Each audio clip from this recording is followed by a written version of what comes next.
I don't remember the name of the town, only that it was somewhere the map had already given up on, a place of mud and wire and low wooden huts tucked behind hills the bombers hadn't bothered with, and I don't remember much of the journey except the silence, not the kind that follows shouting, but the heavier kind that comes after hope has worn itself out.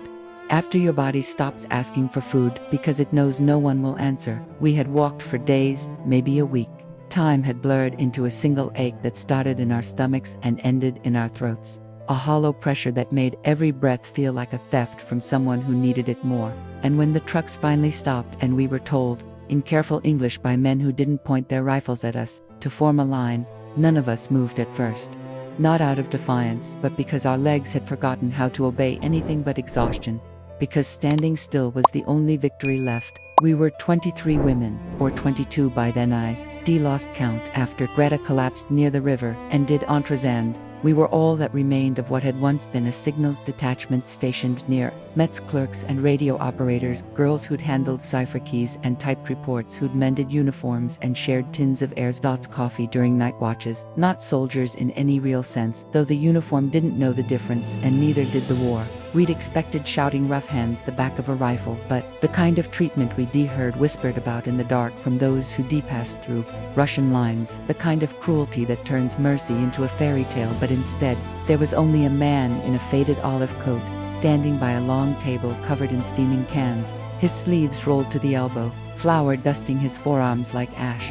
And he looked at us not with suspicion but with something like recognition, as if he'd seen this kind of hunger before, as if he knew exactly what it did to a woman's eyes, how it emptied them of everything but the animal need to survive.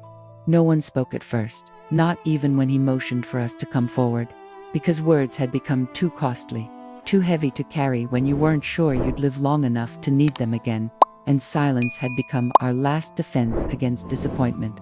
But then Anna, the youngest among us, no more than 17, her hair matted with dirt, her shoes held together with twine, stepped out of line and said, so softly it was almost lost in the wind, almost swallowed by the creak of the tarp above us, "We haven't eaten in 4 days." She didn't say it to beg, she said it like she was stating a fact the world had forgotten, like reminding the sky it had been raining for weeks, like offering up the last scrap of truth she had left.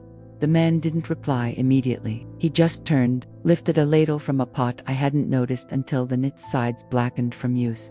Steam rising in slow curls and began filling tin bowls one by one. Thick stew, dark with carrots and strips of meat I couldn't name but recognized by its richness. Potatoes soft enough to break apart with a spoon.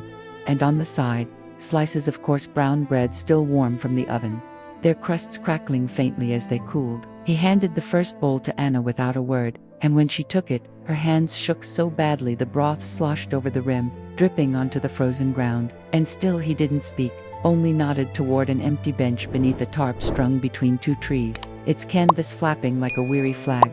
I remember sitting there, the woodruff beneath my palms, the warmth of the bowl seeping into my fingers like a memory of fire, and thinking that this must be a trick. That kindness, this precise, this ordinary, couldn't be real in a place like this, not from men who wore the uniform of the enemy, not after everything we'd been taught about them. But then I tasted it, the salt, the faint sweetness of onion, the fat that coated my tongue like a promise, and I understood that it was real, that someone had risen before dawn to chop vegetables, to boil bones, to stir that pot not out of pity but because feeding the hungry was simply what you did, even if the hungry wore your enemy's uniform. Even if the world had stopped making sense. Around me the other women ate in silence, not greedily, not as if they feared it would be taken away, but slowly, deliberately, as if learning again how to swallow without flinching, how to accept nourishment without guilt, as if their bodies were relearning the language of survival. No one cried, not then though. Later, in the dim light of the barracks, I heard soft sounds. I pretended not to recognize the kind of quiet release that comes when your body finally believes it might survive. The night when the knot in your chest loosens just enough to let air in. The Americans didn't ask for our papers that evening. They didn't interrogate us, or line us up for photographs, or demand our ranks. They only brought more water, more bread, and a pot of something they called coffee, though it was mostly chicory and hot water. Bitter and thin, and still. It tasted like civilization, like a world where people still sat at tables and passed the sugar. One of the cooks, a broad-shouldered man with a wedding ring, glinting under the lamplight, and Flower dusting his sleeves like snow sat on a crate nearby, mending a sock with clumsy stitches, humming under his breath a tune I almost recognized, and when our eyes met he gave a small nod, not of authority but of acknowledgement, as if to say, I see you and you are still here, and that matters. I didn't understand then how rare that was, how easily we could have been dismissed as numbers, as spoils, as burdens to be processed and filed away. But instead, for one meal, we were treated as people who had been cold and were now warm, who had been empty and were now full, who had been walking ghosts and were, for a moment, allowed to be flesh again. In the days that followed, the routine returned, roll calls at dawn, forms filled in triplicate, questions about unit codes and last known locations, the slow machinery of custody grinding on. But that first evening never left me. It settled in my bones like the memory of a lullaby, something simple and human that refused to be erased by the bureaucracy of war. I heard later from a guard who spoke broken German and offered us cigarettes that the cooks had argued with their officers, had insisted that no one, not even prisoners, should be processed on an empty stomach, that a body starved is a mind shut, and you can't get truth from a closed door.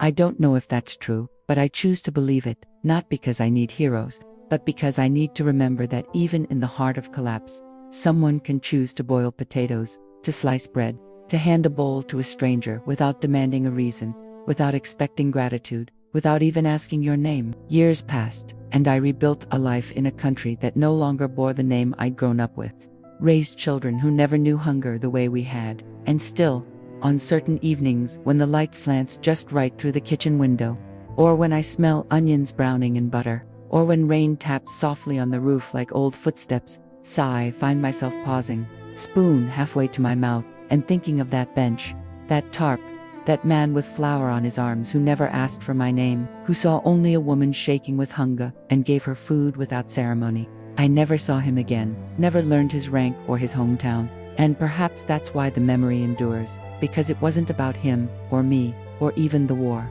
It was about the quiet certainty that sometimes, in the midst of everything breaking, someone will still stir the pot, cover the bread, and say, without fanfare, eat. I don't tell this story often. It doesn't fit neatly into the narratives people want of courage or betrayal, of clear villains and triumphant survivors. It's too small, too ordinary, too human, but it's mine. And sometimes, late at night, when the house is still and the past feels closer than the present, I close my eyes and taste that stew again, not as a miracle, not as redemption, but as proof that even enemies can share the same fire. If only for one meal, if only long enough to remember that beneath the uniform, beneath the silence, beneath the fear, we are all still waiting to be fed.